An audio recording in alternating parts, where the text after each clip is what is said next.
Fala meus amigos, sejam bem-vindos a mais um vídeo aqui no meu canal e hoje eu vou falar sobre como configurar a sua câmera DSLR ou mirrorless ajustando a velocidade do obturador, a abertura da lente e o ISO para obter resultados mais cinemáticos. Mas antes de começar, eu queria fazer uma consideração sobre os dois últimos vídeos que eu lancei. Eu acredito que eu fiquei com um aspecto muito sério e falei de uma maneira muito robótica. E todo mundo que me conhece sabe que eu não sou uma pessoa tão séria assim.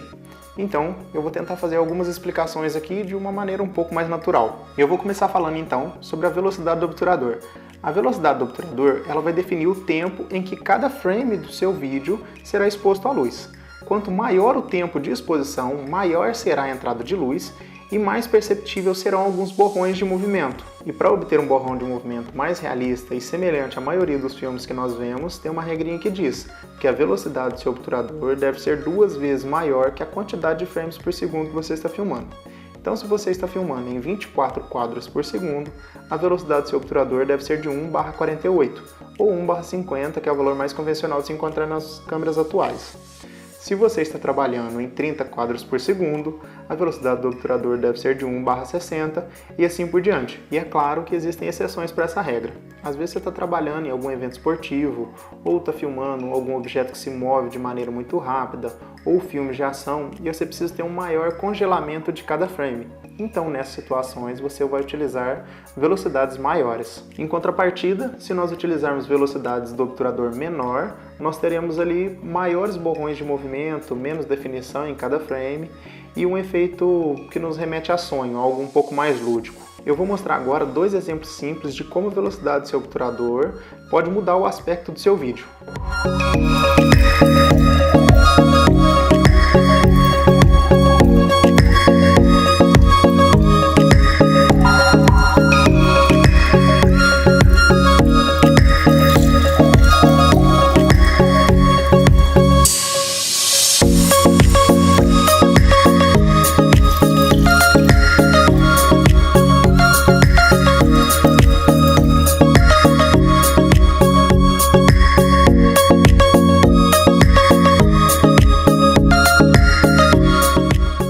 Repare que à medida que nós vamos aumentando a velocidade, os movimentos vão ficando menos orgânicos.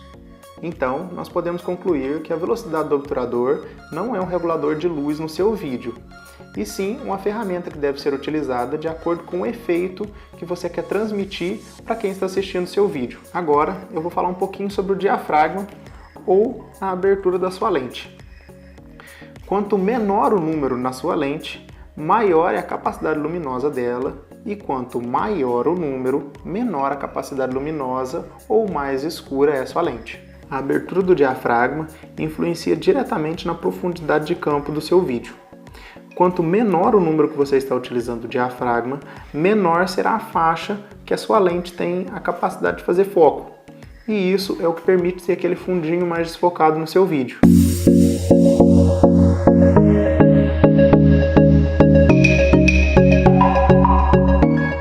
Quando eu quero dar um destaque maior para apenas um objeto ou uma pessoa, eu utilizo aberturas entre 1.8 e f4, porque isso me garante aquele fundo desfocado. E quando eu estou filmando uma paisagem ou às vezes o galpão de uma fábrica, eu utilizo aberturas de f5.6, f7.1 até f11. Como a maioria dos meus trabalhos em eventos sociais, em 90% do tempo eu utilizo aberturas de 1.8 a f4, porque isso me ajuda a direcionar o olhar de quem está assistindo para objetos que realmente interessam. E por último, vamos falar sobre o ISO. O ISO basicamente altera a sensibilidade do seu sensor à luz. E quanto maior a sensibilidade à luz, mais evidente fica aqueles ruídos de imagem, aquele granulado digital que aparece.